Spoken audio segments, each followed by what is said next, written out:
2001 metų vasaros pabaiga. Tauragės policijos komisariate verda dar vienas karštas rytas.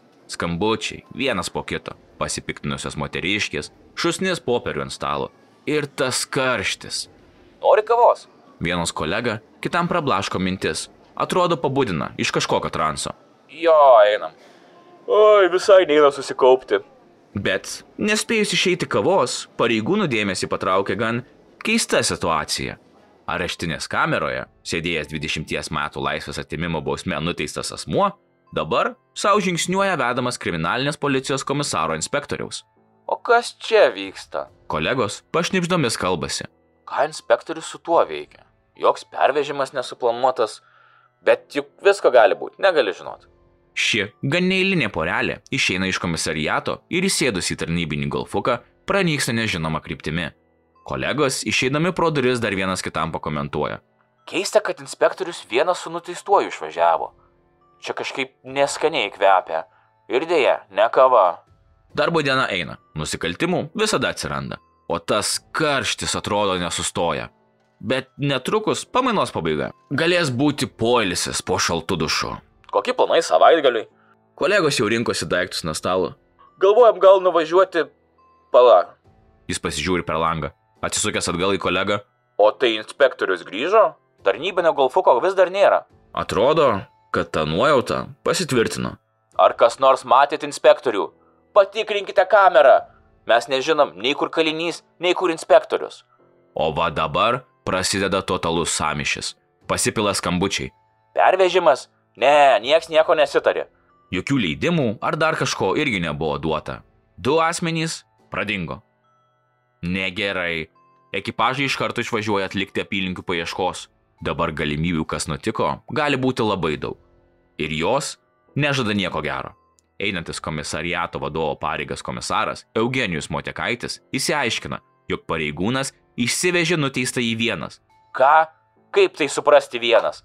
Tai yra grubus konvojavimo taisyklių pažeidimas. Bet pirma mintis, kuri dėja atėjo daugeliu į galvą, žudikui nėra ko prarasti, tad greičiausiai jis nužudė komisarą ir kur nors užkasęs dabar pustosi padus valstybinės sienos Kaliningrado srities link.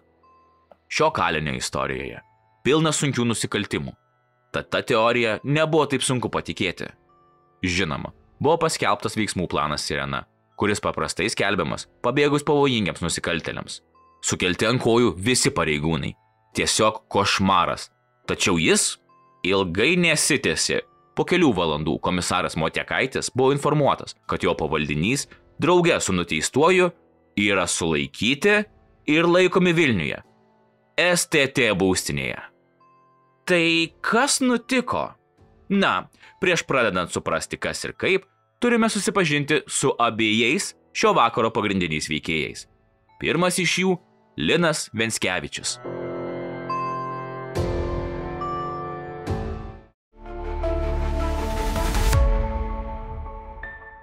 Tada jam buvo 23. Nevedęs, gimęs Tauragės rajone, Skaudvilėje, tėvų neturi, nuo 12 metų amžiaus už įvairiausius smulkius pažeidimus, vagystes, buvo atiduotas į specialią mokyklą Kaliningrado srityje. Ten vėliau ir buvo nuteistas. Žinoma, sulaukęs pakaltinamo amžiaus. Lietuvoje jis teistas 1922 metais už vagystę ir 1923 metais už plėšimą. Atlikdamas bausmę, pakliuvo į nuskriaustųjų kalinių kastą, o tada pradėjo bendradarbiauti su laisvės atėmimo vietų operatyviniais darbuotojais. Todėl jau 1926 metais išėjo į laisvę. Gyveno Skaudvilėje su sugyventinė Jolita. 1998 metų birželio mėnesį atsiviliojo Skaudvilėn savo gerą pažįstamą Aidą Grigalauską, besivertusi narkotikų prekybą ir dar velniai žino kuo. Nusivedė jį itin nuošalion vieton ir pasmaugė. Motyvas – Grigalauskas turėjo santykių su Jolita. Bet šalutinis motyvas – Venckevičius iš nužudytojo pagrobė 3 vertingus Rusijos teritorijoje pagrobtus paveikslus. Taip pat aukos automobilį Volkswagen Golf. Praėjus po nužudymo kelioms dienoms, Venckevičių kriminalistai sulaikė ir uždarė į kamerą. Šį kartą dėl vagysčių. Tąsyk jis sumanė, kad galėtų išgelbėti savo kailį, jeigu parodytų pareigūnams nužudytojo Grigalausko kūną. Jo planas buvo toks, kad jis pareikš, kad kūną aptiko atsitiktinai. Mano nuomonė, gan kvailas sprendimas, bet Linas taip ir padarė. Tačiau pasakomis, kad žudikas kažkas iš Kaliningrado srities, niekas net nepradėjo tikėti. Venckevičius už Grigalausko nužudymą 1999 metais buvo nuteistas 16 metų laisvės atimimu. Pats Venckevičius apie visą tai kalbėjo maždaug taip. Ištraukos iš interviu su Bernardinais. Linai, papasakok, kokioje šeimoje užaugai, kokia buvo tavo jaunystė. Iki 3 metų augau su mama, paskui ji buvo suimta, bet po 2 metų sugrįžo, kai man buvo 5. Iki 11 dar augau su ja, kol ją vėl suėmė. Po to mane augino gatvės, rūsiai, kapinės, na ir panašiai. Ar lankai mokyklą? Taip, aš mokyklą lankiau iki 5 klasės, todėl su mama buvau, o kai ją suėmė, viskas, baigėsi mokslai, susidūriau su pačiu gyvenimu, turėjau išgyventi. Galima sakyti, prasidėjo nusikaltimų karjera. Vagiliavimai visokie, nes reikėjo pinigų, kažkaip išgyventi. Kelerių metų pirmą kartą patekai į kalinimo įstaigą. Pirmiausiai aš patekau į Juodšilių specialiąją mokyklą. Man buvo 11 metų. Tai perauklėjimo įstaiga, aptvertomis tvoromis, tik darbuotojai ne kariškiai, o paprasti žmonės. Bet vis tiek, vaikui tai stresas, kaip kolonija. Po to vėl grįžai į gatvę? Ne, aš pabėgau iš tos mokyklos ir išvažiavau į Rusiją. 1921 metais grįžau į Lietuvą. Rugsėjo 2 mane suėmė. Už ką patekai į kalėjimą? Iš balkono pavogiau kelnes, gavau 1 metus. Tada dar buvau nepilnametis. Po viso šito sėdėjau dar 2 kartus Lietuvoje ir 2 kartus Rusijoje. Iš Rusijos grįžau 1997 ir buvau nuteistas už 3 nužudymus 20,5 metų. Vėliau kolonijoje, įvykus konfliktų su vienu nuteistuoju, nužudžiau jį ir mane nuteisė iki gyvos galvos. Kaip įtikėjai? Rusijoje aš susipažinau su Dievu, bet susipažinau paviršutiniškai. Išėjęs iš kalėjimo, aš pradėjau vaikščioti į bažnyčią, pasimelsdavau savais žodžiais ir galvodavau, kad man atleidžiama. Ir man iš tikrųjų sekdavosi. Turėjau ir draugų, ir pinigų, bet kai aš 26 metų patekau į kalinimo įstaigą, supratau, kad tai buvo netikra. Atradau tikėjimą čia per Arūną Peškaitį. Jis parodė man tikrą tikėjimo kelią. Kas yra tikėjimas ir ką jis duoda. Visų pirma, reikia priimti gyvenimą, koks jis yra. Mums Viešpats dar yra labai gailestingas. Šiuo metu esu pasiklydęs, įtikėjęs, bet paklydęs. Ko aš noriu iš gyvenimo ir kam esu skirtas. Kodėl aš klausimą užduodu? Aš 3 kartus buvau prie mirties. Kodėl mane Viešpats išgelbėjo? Daugelis mano buvusių draugų dabar jau mirė. Kas nušautas, kas kaip, o aš čia, visokių nuodėmių pridaręs ir gyvas. Ir kam Viešpats mane paliko, nesuprantu to kelio. Aš noriu sužinoti, kodėl esu reikalingas. Papasakok apie savo kasdienybę kalėjime. Turbūt esi čia praleidęs daugiau gyvenimo negu laisvėje. Nuo 11 metų, kai pradėjau keliauti po kolonijas, per 18 metų laisvėje bendrai sudėjus praleidau mažiau nei metus. Kad ir kaip būtų keista, čia gyvenimas ir žmoną susiradau, susituokiau. Kasdienybė čia yra pilka. Įvairovės, galima sakyti, nėra. Kalbant apie religiją, čia mažai su kuo apie tai pabendrausi. Daugelis ateina į mišes tiesiog pakeisti kasdienybės. Kalėjime priėmei krikštą. Prieš pakliūdamas paskutinį kartą į kalėjimą, nužudžiau savo geriausią draugą. Viskas buvo susiję su labai dideliais pinigais. Draugą nužudžiau ir tai labai išgyvenau. Prieš nužudydamas ir kalėjime sapnau sapnus. Buvo taip. Prieš nusikaltimą atvažiavo pas mane iš Rusijos žmonės ir paprašė jį nužudyti. Mano mergina nugirdo ir liepė jokių būdų jo nežudyti. Aš parėjau namo ir nukritau ant lovos šalia savo draugės. Ji knygą skaitė, o aš šitą lovą lyg įsmegau ir mačiau save dideliam lauke. Tenai jurta ir ant manęs šoka juoda katė. Aš tą katę bandau nuplėšti ir niekaip. Šaukiu savo draugės vardą Jolita, Jolita, žarink mane. Iš tos jurtos išeina moteris, o aš jos veido nematau. Ji balta visa, akis net spygina. Ir man pirštų grūmoja. Ji paėmė tą katę, patraukė ją. Ir katė nebepuolė. O aš šokau iš lovos. Jolita, sakau, kodėl tu manęs nežadinai, aš blaškiausi. O jis sako, kad tu tik atsiguliai, net neužmigai. O man atrodė, kad praėjo daugiau laiko. Po viso to aš vis tiek padariau nusikaltimą. Ir po jo vėl sapnavau, kad moteris graso man pirštu. Ir po savaitės mane suėmė. Kalėjime sapnavau, kad važiuoju mašina, kurią nusipirkau. Ir tas mano draugas šalia sėdė. Aidai, sakau, tu juk negyvas. Mes privažiuojame prie kažkokio namo, įeiname į kambarius, ten televizoriai, aparatūra sudėta. Sako, imk, tau reikės. Sakau, ne, nereikės. O jis sako, kalėjime tau reikės. kodėl kalėjime, o sapne aš suvokiau, kad esu kalėjime. Grįžtame į mašiną, žiūriu, mano draugės nėra. Klausiu, kur Jolita, jis sako, tu jos daugiau nebematysi. Ryte pabundu ir gaunu nuo jos laišką, kad viskas, ji mane palieka. Ir suprantat, jis man ilgai sapnuodavosi. Ir aš pradėjau melstis už jį, jo paties atleidimo prašyti. Po kurio laiko man palengvėjo. Aš labai norėjau krikšto. Buvo kitas kunigas su nuteistaisiais iki gyvos galvos, bet man nepavyko pasikrikštyti. Bet lyg Dievo ranka mane pakrikštijo Arūnas Peškaitis. Mano krikštatėvis Gintaras, man ir draugas, ir tėvas, tiesiog geras bičiulis. Jis daug mane pamoko tikėjime. Na, mūsų istorijai šio interviu dalies užtenka. Jei norite paskaityti apie Lino religinius kelius toliau, paliksiu nuorodą aprašyme. Bet Lino nuotykiai su policija, patekus į kalėjimą, tik tai prasideda.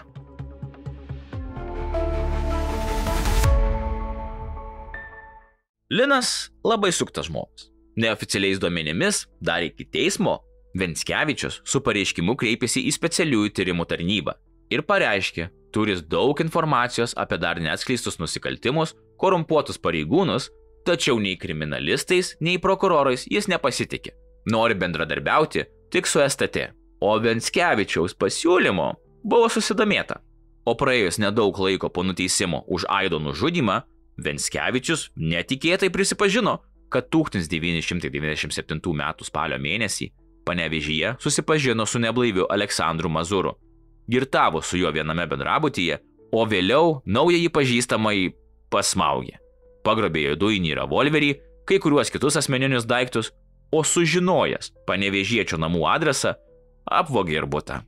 Bet kodėl Linas prisipažintų? Tikriausiai klausimas didžiausias, kuris jums kyla.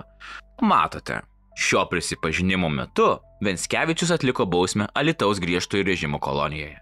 Kadangi buvo pratęs teikti informaciją teisėsaugai, vienu metu jam toje kolonijoje tapo itin nesaugu.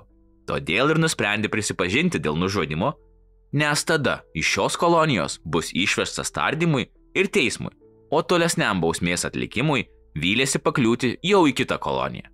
Kaip ten sako, nesisuksi, negyvensi. Panevėžio apygardos teismas įvertino žudiko nuoširdų prisipažinimą ir skyrė jam 12 metų laisvės atėmimo bausmę. Taigi, jau 2 nužudymai Lino sąskaitoje. Subendrinus su ankstesnėje bausme, galutinė 18 metų laisvės atėmimas. Pirmus 3 metus atliekant kalėjime. Kitaip sakant, už panevėžiečio nužudymą Linui teko tik 2 metai nelaisvės. Bet ilgai Linas ramiai nesėdėjo. Netrukus jis nusprendė prisipažinti nužudęs dar vieną žmogų Kaune. Tačiau šį kartą informacija nepasitvirtino. Noriu pabrėžti, kad su Venckevičiumi daug bendravę pareigūnai charakterizuoja jį kaip bailį, niekšingą asmenybę, niekinamą netgi ir kitų kalinių. Jo turima informacija dažnai tai yra fantazijos arba nuotrupos, iškirstos iš tų pačių kitų kalinių. Tačiau šis vyrukas yra talentinga kameros antis. Jis neva atviraudamas su nelaimės draugu sugeba ištraukti visą informaciją. Tad, kad ir koks bailys būtų, Venckevičiaus dėka buvo atskleistas ne vienas sunkus nusikaltimas. Paskutinį kartą 2 žmonių žudikas buvo teisiamas 2001 m. birželio mėnesį Tauragėje už plėšimą ir vagystę. Subendrinus visas iki tol jam paskirtas bausmes, galutinai skirta 20 metų ir 6 mėnesių laisvės atėmimo bausmė. Po šio teismo Venckevičius jau būtų buvęs pasiųstas atlikti bausmės į vieną iš griežto režimo kolonijų. Alytaus ir Marijampolės kolonijose Venckevičiui gresia susidorojimas, todėl jis labai norėjo pakliūti į Vilniaus koloniją. Labai logiška. O Vilniaus kolonijoje ten ir tvarka geresnė, ir saugiau turėtų būti, bet juk kaliniui negalima pasirinkti kolonijos. Nebent būtum kam nors, kuo nors nusipelnęs. O per tiek laiko darbo su pareigūnais susidaro ir kontaktai, ir pažintys, o tai labiausiai nedavė ramybės, būtent tada, kai inspektorius Virgilijus Meškėnas išsivežė Liną ir negrįžo.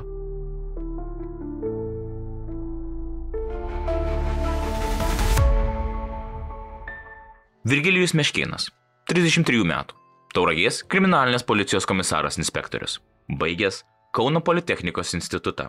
Dirbęs Kauno kriminalinės policijos vadinamajame 7 skyriuje. slaptu sekliu.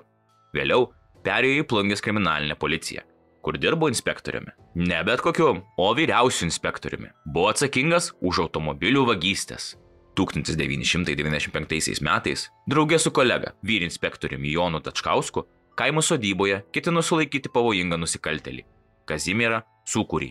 Jonai, eik patikrinti tvartą, aš apžiūrėsiu čia. Bet visur aplinkui tyla, kurią pramuša tik tai toli sklindantys miško garsai. Nieko? Ne, nieko. Nu ką, einam patikrinsim duris. Deja, pareigūnai atvyko sulaikymui, o ne kovai. Kol pareigūnai tikrino duris, už širmos pasirodė pistoleto vamzdis. Net nespėjus sureaguoti, šūvis. Ir dar vienas. Už širmos pasislėpęs nusikaltėlis iš pistoleto sužeidė abu pareigūnus ir pabėgo. Tačkauskas ir Meškėnas dėl šautinių žaizdų buvo gydomi Kauno medicinos universiteto klinikose. Deja, Tačkauskas mirė reanimacijos skyriuje, praėjus mėnesiui po sužeidimo. Meškėnui buvo daromos operacijos. Viena kulka pašalinta, kita sprandė nešioja iki šios dienos. O Sūkurys vėliau buvo apsuptas policijos nuošaliame vienkiemyje ir per šturmą nusišovė. Dirbdamas Plungėje, Meškėnas buvo vertinamas kaip itin talentingas kriminalistas, sugebantis rasti išeitį iš sudėtingiausios padėties. Deja, kartais darbo interesai balansuodavo ant skustuvo ašmenų. Pavyzdžiui, važiuodamas komandiruotinį į Maskvą, kur reikėjo paimti vietinių milicininkų sulaikytą Lietuvoje pavogtą automobilį, sugebėdavo gauti komandiruotpinigius ne tik iš komisariato, bet ir iš automobilių savininko. Paprastas Lietuvos provincijos kriminalistas sugebėdavo prasibrauti į aukščiausių Maskvos milicininkų vadų kabinetus ir gauti reikalingus parašus ant visų dokumentų. O jei oficialus kelias būdavo pernelyg ilgas ir sudėtingas, griebdavosi, sakykime, netradicinių priemonių. Pavyzdžiui, ketindamas paimti vogtą automobilį, tačiau visų formalumų nesutvarkęs, nugirdi milicininkus kriminalistus, o kai tie atsibudo, nebebuvo nei automobilio, nei Meškėno. Jis jau buvo kirtęs Lietuvos sieną. Tad, kad Meškėnas buvo apsukrus, manau supratote. O Meškėno talentai pasireiškia ir kasdienybėje. Suradęs kokio nors žmogelio vogtą automobilį, prišnekindavo padovanoti padangas asmeniniam BMW. Bet asmeninėme gyvenime neįtin sekėsi. Po sužeidimo teko išsiskirti su žmona. Vėliau susirado kitą gyvenimo draugę. Meškėnas perėjo dirbti iš Plungės į Tauragę, palypėjo vienu karjeros laipteliu ir tapo komisaro inspektoriumi. Tauragės kriminalinė policija ėmė dirbti žymiai geriau, tačiau smulkus prasižengimai naujai iškeptam komisarui, čia skirtingai nei Plungėje, nebuvo atleidžiami. Meškėnas buvo baustas už blogą darbo organizavimą. Vėliau skirtas papeikimas dėl avarijos Marijampolėje, nes neįformino įvykio, pabėgo iš įvykio vietos, o savo valdžiai pateikė klaidinančią informaciją. Kitaip sakant, išsisuko. Susitarė su Marijampolės kolegomis, suremontavo tarnybinį automobilį, tačiau ne viską iki galo sutvarkė. O tokias kliurkas nebuvo sunku pastebėti. Tada vėl buvo baustas griežtų papeikimų, nes per Kalėdas, niekam nieko nesakęs, paėmė tarnybinį automobilį ir išvažiavo į Uošviją Plungėje. Nors tai buvo galima padaryti ir visiškai oficialiai, tik prisipilant savo kuro. Pats Meškėnas savo nesėkmes buvo linkęs aiškinti Tauragės policijos vadovo Algirdo Meiženio spaudimu, kuris panoro į jo vietą įbraukti savo žmogų. Komisarų konfliktas buvo sprendžiamas atvykus aukštam departamentų pareigūnui iš Vilniaus. Meškėnas sutiko būti savanoriškai pažemintas pareigose ir pervestas į Plungę eiliniu inspektoriumi. Gavo ir dar vieną pasiūlymą – tapti Neringos kriminalinės policijos vadovu. Taip ir būtų įvykę.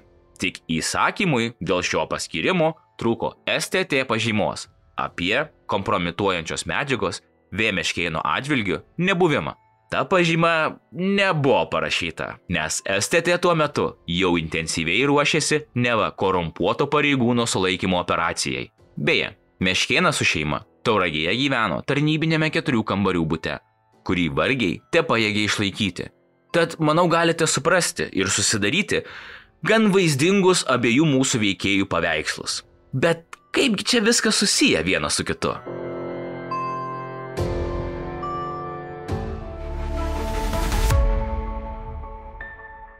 Kaip jau minėjau, 2001 m. birželį Venckevičius buvo atvežtas į Tauragės areštinę, nes buvo teisiamas už vagystes ir plėšimus. Susitikęs su komisaru inspektoriumi Meškėnu, Žudikas, kaip buvo įpratęs, pasiūlė bendradarbiauti neatskleistų nusikaltimų išsiaiškinimo srityje. Komisaras, žinoma, sutiko. Netrukus iš vieno kvailo kameros draugo įtariamo nužudymu Venckevičius išpešė reikšmingos informacijos. Jau kitą dieną tas veikėjas buvo priverstas rašyti nuoširdų savo kaltės pripažinimo pareiškimą. Kai ką Venckevičius papasakojo ir apie savo padarytus, bet iki šiol neišaiškintus nusikaltimus. Tokiu būdu jisai įgijo komisaro pasitikėjimą. Aišku, tam tikrose ribose. Ir tada užsiminė Meškėnui, kad turi jis paslėpęs 3 vertingus meno kūrinius, kurie yra pavogti Rusijoje. Juos paėmęs iš savo pirmosios aukos, kaip jau minėjau, Aido Grigalausko. Netgi gali jis parodyti, kur tie paveikslai, kainuojantys ne mažiau kaip 30 000 JAV dolerių. Yra vieno iš Kauno bankų seife, kurio kodą žino šiuo metu Lukiškių kalėjime laikomas Venckevičiaus draugužis. Komisaras nuvažiavo į Lukiškes ir su tuo draugužiu pašnekėjo, tačiau rezultatų nebuvo. Meškėnas kiek įpyko, pasiuntė Venckevičių po Vilnių ir išėjo atostogauti. Po kurio laiko Venckevičiui Tauragėje buvo paskelbtas nuosprendis ir etapu jis turėjo būti išvežtas į Vilnių, į Lukiškių kalėjimą. Venckevičius paskelbė bado streiką su vieninteliu reikalavimu, kad pas jį į kamerą pasikalbėti ateitų komisaras Meškėnas. Jis buvo skubiai iškviestas ir atėjo. Tąsyk Venckevičius prisipažino komisarui dėl 2 naujų smulkių nusikaltimų, padarytų Tauragės rajone, ir pareiškė, kad jei komisarą tai domina, tai atvyksta po kelių dienų į Lukiškių kalėjimą. O va taip va buvo užmesta STT meškerė ir atsisuko likimas. Kalinys padeda STT sulaikyti korumpuotą pareigūną. Istorija tikrai verta filmo.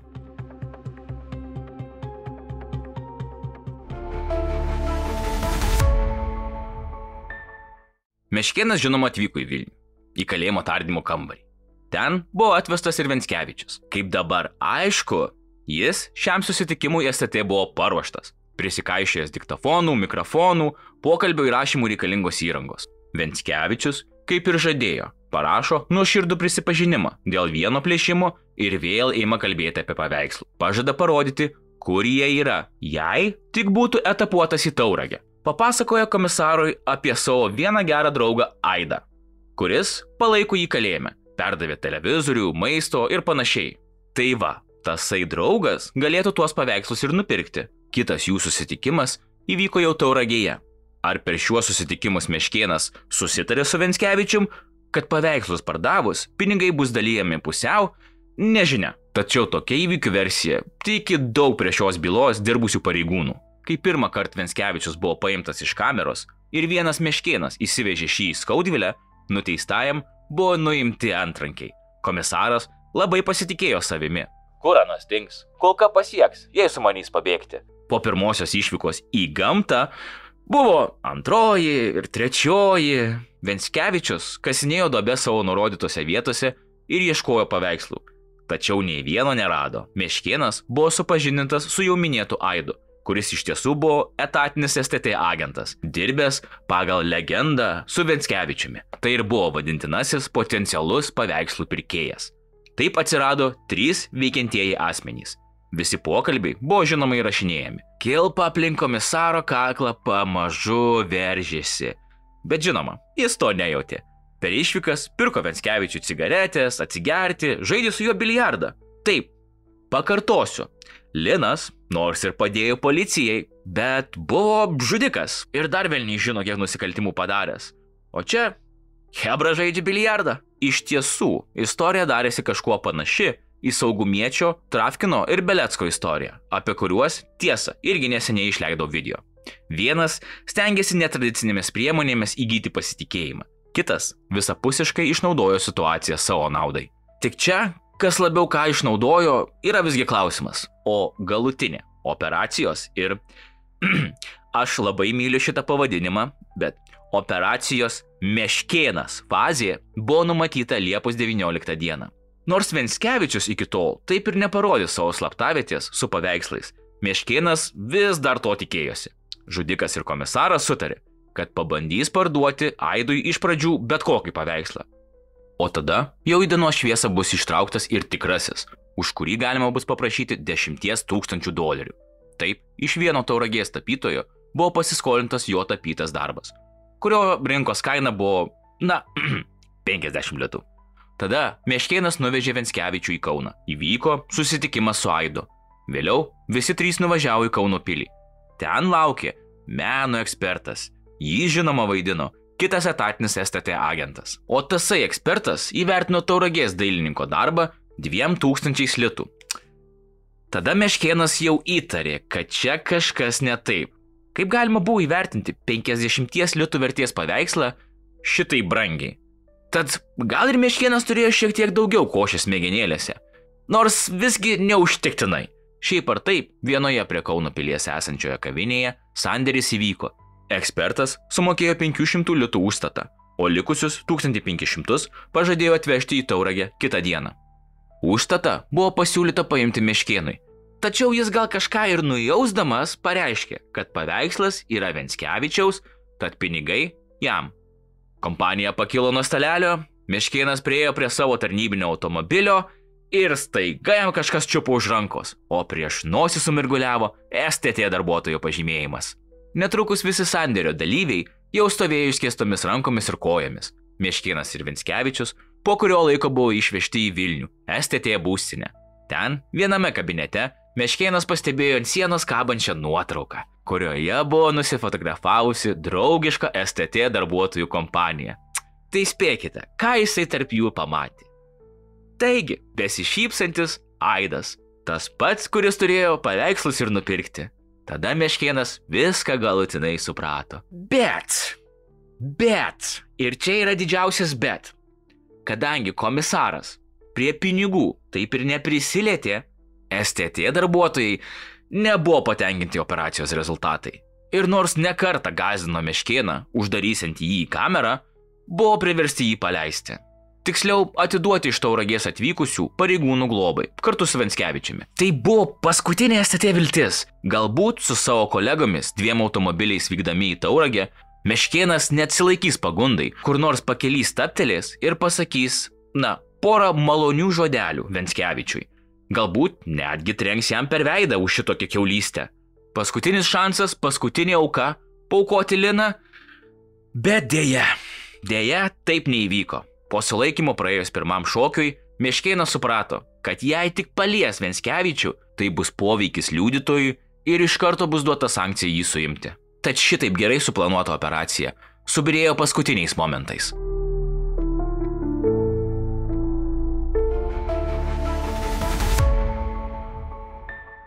Taigi, praėjus 13 parų po Meškėno sulaikymo, STT buvo priversta priimti nutarimą apie atsisakymą iškelti baudžiamąją bylą komisarui. Ilgai ir kruopščiai rengta, žudikui padedant įvykdyti operaciją, nuėjo velnio.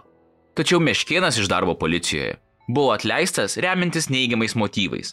Kelionė su 20 metų nelaisvės nuteistu asmeniu po Tauragę, Skaudvilę, Kelmę ir Kauną net nesurakinus šio antrankiais, tai daugybė įvairiausių instrukcijų pažeidimų.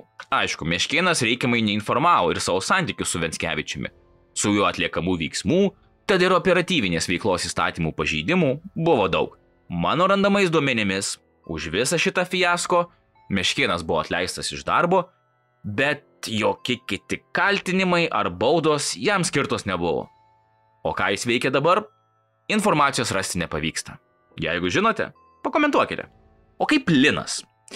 Linas toliau bandė prisipažinti nusikaltimus ir stukačinti policijai, bet būtent kalėjime įvyko nusikaltimas, kuris visiems laikams užvėrė jam duris į laisvę. Po 2 metų, 2003 metais, atlikdamas bausmę Alytaus pataisos namuose, Venckevičius vienoje kameroje atsidūrė su nuteistuoju už mergaitės išžaginimą ir nužudymą. Pasak paties Venckevičiaus, jis prašė administracijos perkelti šį kalinį, tačiau jo prašymus nebuvo reaguota. Teigdamas, kad suveikė tėviški instinktai, nes tuo metu jau turėjo dukrą, jis nužudė savo kameros draugą. Po šio nusikaltimo terminuota bausmė buvo pakeista į griežčiausią – įkalinimą iki gyvos galvos. Ir kalėjime Linas sėdi iki šiandienos. Bet nuoširdžiai pasakysiu, net nežinau, ką galvoti apie Liną. Linas yra žudikas, jis yra vagis, jis yra bailys, jis yra stukačius. Bet iš kitos pusės jis padeda policijai Ir turbūt, jeigu žiūrite ne pirmą mano video, jau suprantate mano nuomonę apie tuos žmonės, kurie pašalina iš šio pasaulio vaikų, sakykim, smurtautojus ir ypač prievartautojus. Tad Linai, už tą mergaitės žagintojo panaikinimą iš šio pasaulio aš norėčiau tau paspausti ranką. Bet tada ją iškart nusiplaut, nes nužudei savo geriausią draugą. Sudėtinga asmenybė Linas Venckevičius, sudėtinga.